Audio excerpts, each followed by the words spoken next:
Have you ever heard about the shocking truth behind these trials? Well, buckle up, because Scotland had one of the highest rates of witch trials in Europe, and today we're going to reveal some jaw-dropping facts that will leave you speechless. From the dark societal fears and superstitions to the individual stories of those persecuted, we'll uncover the profound impact these trials had on Scottish society. So, let's dive in and understand the context, the cases, and the chilling truths behind the Scottish witch trials. The historical context. To truly grasp the gravity of the Scottish witch trials, we must first understand the historical context of the time. The trials primarily took place between the 16th and 18th centuries, a period marked by significant social, political, and religious changes. In the late 16th century, Scotland was undergoing the Protestant Reformation, a movement that significantly altered the religious landscape. The Reformation, which sought to rid the Church of practices deemed corrupt and heretical, also heightened fears of the devil's influence.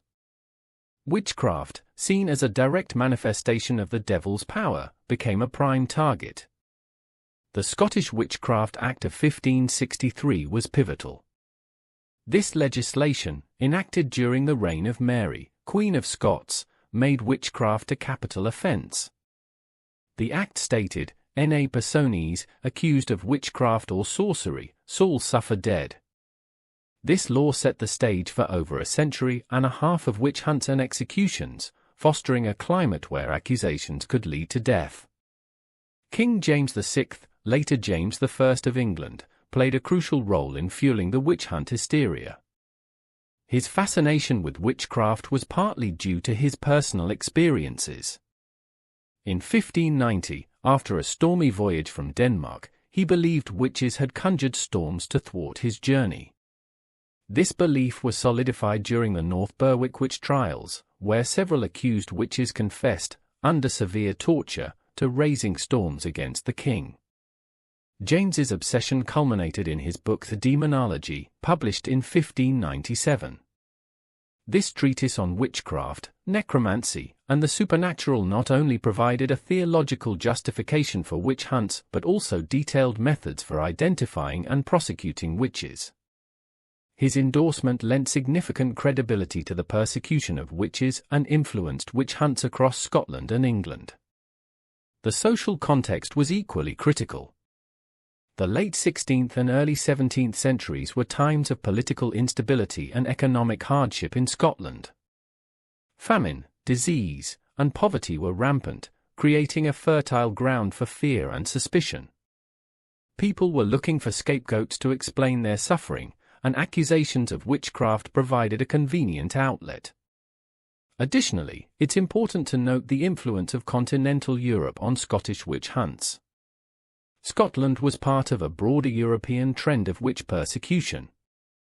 The infamous Malleus Maleficarum, or Hammer of Witches, published in 1487 by Heinrich Kramer and Jacob Sprenger, laid out a detailed guide for identifying, prosecuting, and executing witches. This book influenced witch hunts across Europe, including Scotland, and its impact can be seen in the legal and procedural aspects of the Scottish trials. Societal fears and superstitions. As we peel back the layers of history, we come face to face with the societal fears and superstitions that fueled the witch trials in Scotland. These irrational beliefs led to a frenzy of accusations and executions, creating a climate of fear and paranoia that gripped the nation.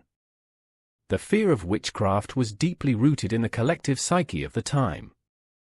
Many believed that witches were in league with the devil, capable of casting curses, causing harm, and even manipulating the weather.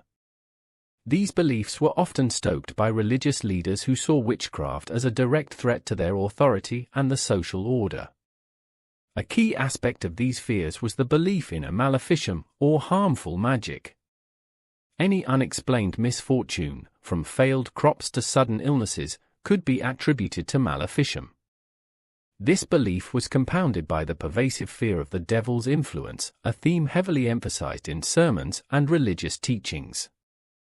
In rural communities, where life was harsh and survival often depended on favorable weather and good health, the stakes were high. A bad harvest or an outbreak of disease could mean starvation or death. In such an environment, finding a scapegoat for misfortune became a way to exert some form of control over uncontrollable forces. Women, particularly those who were marginalized or lived on the fringes of society, often became easy targets. Religious leaders played a significant role in perpetuating these fears. The clergy, seen as moral and spiritual authorities, often preached about the dangers of witchcraft, linking it to the devil and eternal damnation. This preaching created a moral panic, where even the slightest suspicion could lead to accusations. The role of the witch pricker also highlights the extent of societal fear. Witch prickers were individuals who claimed to have the ability to identify witches by pricking their bodies with needles. If the accused did not bleed or feel pain, they were deemed to be witches. This practice, often motivated by financial gain, led to countless false accusations and executions. One such witch pricker was John Kincaid, whose services were in high demand during the height of the witch hunts. Kincaid traveled from town to town, conducting his grim work and profiting from the fear and paranoia that swept through communities. His methods were brutal and unscientific, yet they held considerable sway over local magistrates and the general populace. Another significant societal factor was the legal system itself. The Scottish courts operated under a legal framework that allowed for the use of torture to extract confessions. The Privy Council and local magistrates often sanctioned the use of brutal methods to force accused witches to confess to their alleged crimes. Once a confession was obtained, it was almost impossible for the accused to recant or receive a fair trial. The system was heavily weighted against the accused, perpetuating a cycle of fear and injustice. The economic motivation behind some witch hunts cannot be ignored. Local magistrates and officials often profited from the trials. The property of convicted witches was confiscated, providing financial incentives for prosecutions. Additionally, the costs of the trials, including the fees for witch prickers and the expenses of imprisonment, were often charged to the accused's family or community, creating a financial burden that fueled further accusations. Notable cases of Scottish witch trials. But it doesn't stop there. To shed light on the unjust trials and brutal punishments that were meted out to innocent individuals, we need to explore specific cases of Scottish witch trials.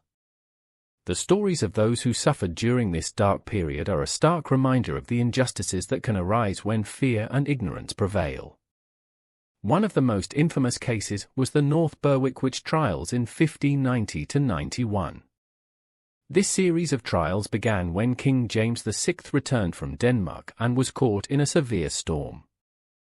Believing the storm to be the result of witchcraft, he ordered an investigation. Agnes Sampson, a healer and midwife, was among those accused. Under torture, she confessed to summoning storms and communicating with the devil. Her trial was a spectacle, with her confession used to validate the witch hunt. She was eventually strangled and burned at the stake. Another notable case was the Great Scottish Witch Hunt of 1661–62, one of the largest witch hunts in Scotland's history. During this period, hundreds of people were accused of witchcraft across the country. The trials were characterized by intense paranoia and the use of brutal interrogation methods. Isabel Gowdie, from Aldern, is one of the most famous witches from this period. Her detailed confession included vivid descriptions of meetings with the devil, shape-shifting, and other supernatural activities. Historians believe her confessions were likely the result of coercion and torture. The case of Margaret Aitken, known as the Great Witch of Bulwery, is another tragic example. Arrested in 1597, Aitken confessed to witchcraft and, in an attempt to save her own life, agreed to identify other witches. She travelled around Scotland pointing out supposed witches, leading to numerous executions. Eventually, her credibility was questioned, and she was executed. Her case exemplifies how desperation and fear could lead to the perpetuation of witch hunts. One lesser-known but equally tragic case was that of Janet Wishart, accused in 1597. Her trial records provide a chilling account of the accusations and the process. Janet was accused of causing illness and death through witchcraft, based on testimonies from her neighbors. Despite her denials, she was found guilty and executed. Her case highlights the role of community suspicion and personal vendettas in the witch hunts. The trials in the town of Forres in 1662 provide another grim example. Janet McNichol and Isabel Gowdy were among those accused. Gowdy's confessions were incredibly detailed, describing how she and other witches transformed into animals and attended witches' sabbaths. Her vivid testimony, believed to be the result of severe torture, fueled the frenzy of accusations. The Forres trials led to numerous executions and are remembered as one of the most brutal episodes in Scottish witch hunting history. A particularly haunting case is that of Bessie Dunlop, who was tried in 1576. Bessie was known as a healer and a wise woman in her community. She claimed to receive her knowledge from a spirit named Thomas Reed, who had died at the Battle of Pinkie Cleugh. Despite her attempts to use her abilities for good, she was accused of witchcraft. Her trial records show how her supposed communication with spirits was interpreted as evidence of witchcraft. Bessie was convicted and executed, her case illustrating the fine line between accepted folk practices and condemned witchcraft. The case of Lilias Adey, from Torreburn, Fife, is particularly striking. In 1704, Lilias was accused of witchcraft and, under torture, confessed to being in league with the devil. Unlike many others, she died in prison before she could be executed. What makes her case unique is the fact that her body was buried in a tidal mudflat, covered with a large stone slab to prevent her spirit from rising and seeking revenge. Lilias Adey's grave is the only known witch's grave in Scotland, and it stands as a chilling testament to the fear and superstition that permeated society at the time. Moreover, the political context played a crucial role. The late 17th century was a time of political turbulence in Scotland, with conflicts such as the Wars of the Three Kingdoms and the Glorious Revolution creating a climate of uncertainty and fear. Political factions often used witchcraft accusations as a tool to discredit and eliminate their enemies. The witch hunts provided a convenient means to settle scores and consolidate power. A significant lesser-known fact is the role of children in the witch hunts. In several cases, children were used as witnesses or even accusers in witch trials. Their testimonies, often coerced or influenced by adults, were given considerable weight. The case of the Aldern trials in 1662 saw young children accusing adults of witchcraft, leading to numerous convictions and executions. The involvement of children highlights the pervasive fear and manipulation that characterized the witch hunts. The psychological and social impact. The psychological impact on those accused of witchcraft was profound. Many accused witches were subjected to sleep deprivation, physical torture, and psychological torment to extract confessions. The infamous witch's bridle, a metal device that prevented the accused from speaking, was used to silence and humiliate them. These methods not only led to false confessions but also caused immense suffering and trauma. One of the most feared methods of interrogation was swimming the witch.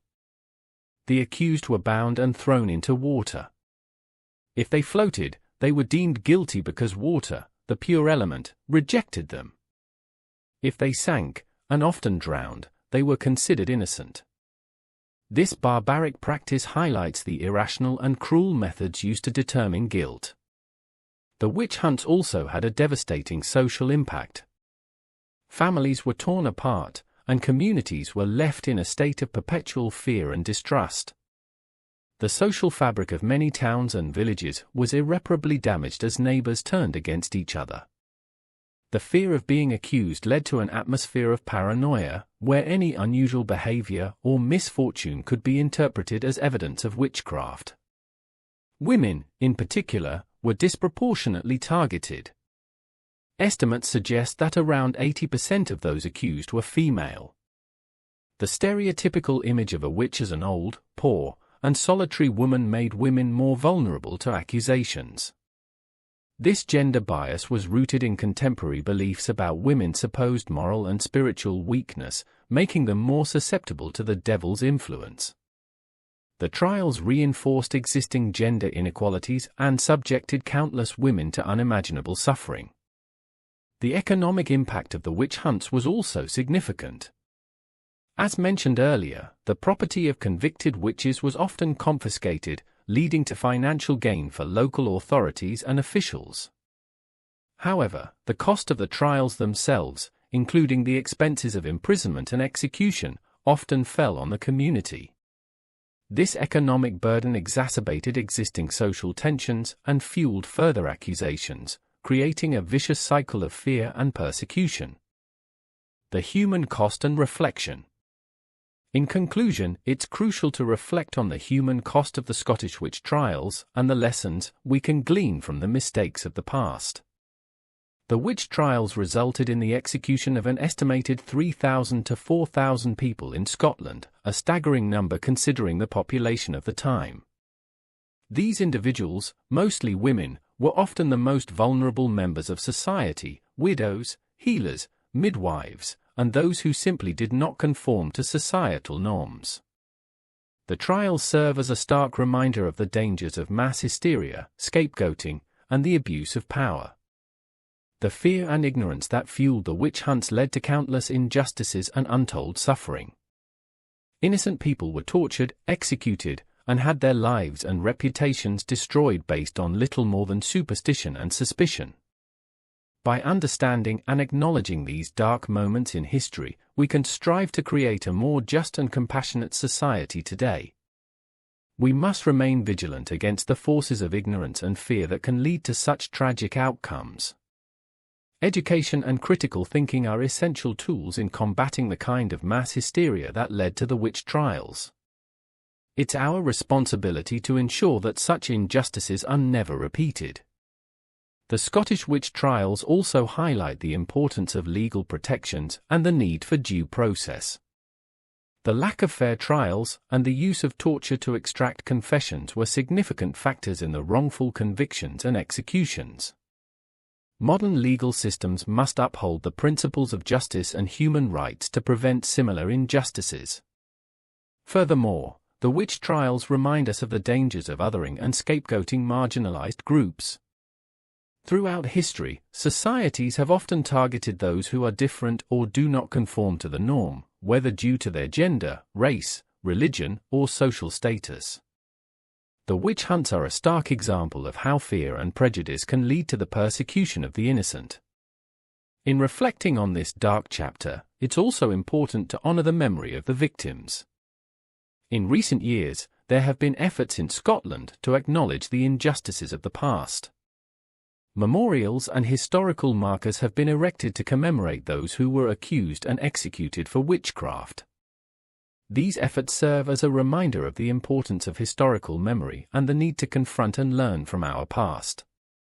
As we conclude our exploration of the Scottish witch trials, let us remember the human cost and strive to build a society where justice, compassion, and understanding prevail. By learning from history, we can work towards a future where fear and ignorance no longer lead to such tragic outcomes. Before we wrap up, I want to encourage you to engage with this topic further. If you found this information intriguing, make sure to like the video, subscribe for more captivating historical content, and don't forget to share your thoughts or experiences in the comments below. Your voice matters, and I can't wait to hear what you have to say. Thank you for joining me on this journey through the shocking truth behind the Scottish witch trials. Until next time, this is Medieval Chronicles 1066, signing off.